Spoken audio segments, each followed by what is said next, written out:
Bătrânul pictor pus să lumineze locașul nou cum altele nu sunt.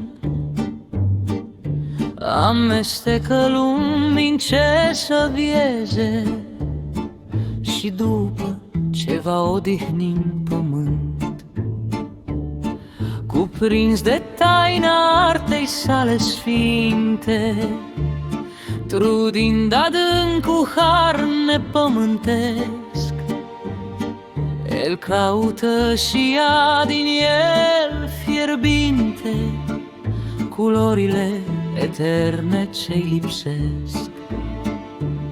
Suind adesea în înalt cum urcă la lucrul lui din bolțile ce-l cer, cum peste trepte pașii și încurcă, privit de jos parcă ar urca la cer.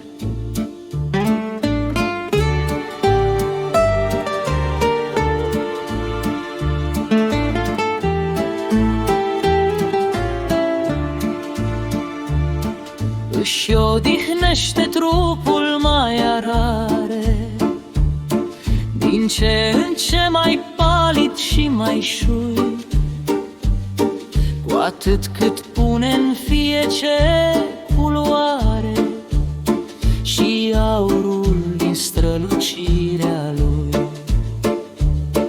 Iar când târziu coboară de pe schele, numai culori pe haine și pe lut, e parcă Dumnezeu plin de vopsele, când a sfârșit cu lumea de făcut.